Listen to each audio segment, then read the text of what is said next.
There you guys.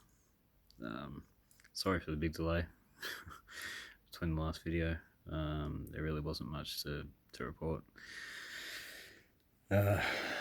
We were on the far side of the roadblock. We waited for hours and we got a few reports from the RFS, and they told us sort of where the fire was, and pretty much bush north, and it was kind of just trees just sort of slowly burning and dropping leaves and stuff on the road further up Hillary Road from where the property is. So we decided to run up there and have a bit of a look, make sure the pumps were still running and all the sprinklers on the property.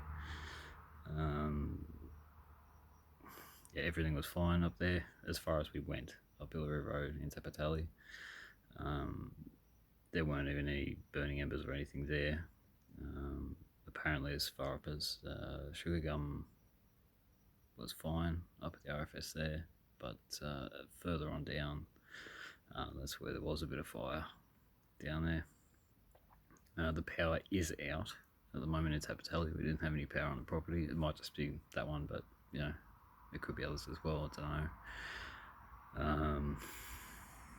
Yeah, so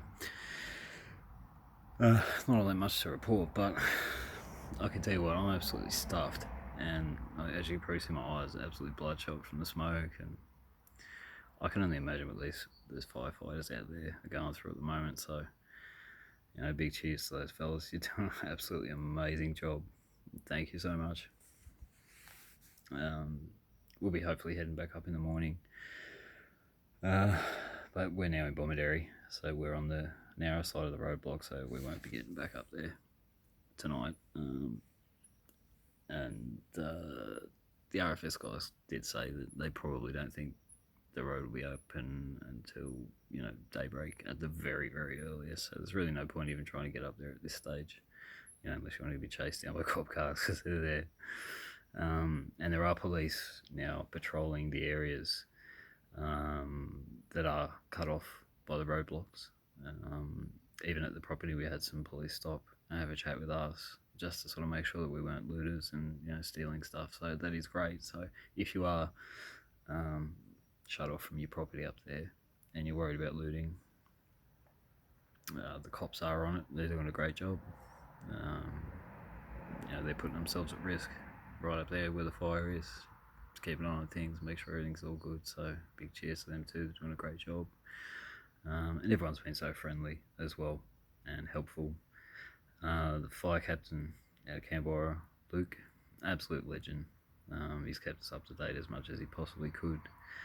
There was a fella up there, I don't even know exactly where. I think he's an older fella. He did stay, and the property was alight. A bit of a character by the sounds of things, having a few drinks, and he wasn't going to let the fire beat him. But he did put out a triple O call, but they got up there and checked out the property, and he was fine. So there was no reports so far that they could tell us of any loss of life or anything up there. So best thing to do is probably at this point just wait. No point queuing up at the roadblocks at Uluru Road. They're not going to let you up there. It's hard, but it's a matter of patience. We'll be dealing with it tomorrow too. Patience, just waiting at the roadblocks to try and get back through. They'll let us through and it's safe, not before, and that's fair enough. So anyway, guys, I think for all the great messages, there's obviously some amazing people here in the Shoalhaven, and it's been a pretty tense sort of day for everyone. It's great to see the community pulling together the way it has, and kudos to everyone. Well done. It's not over yet, but I think that southerly wind came through and spared us at just the right moment. The fire that is burning around the area, like past Tapitallee, it's not far. It's not far at all. But that wind is holding it back, and obviously has pushed the fire up through the valley. So good news for us, not good news for people up there. Anyway, I'm going to try and grab a few hours sleep, and we'll be back up there hopefully in the morning. And if there's anything to of interest. We'll try and stick some videos up about them. So thanks again, guys. Take care. Look after each other. Hopefully it'll all be over soon. Catch you guys.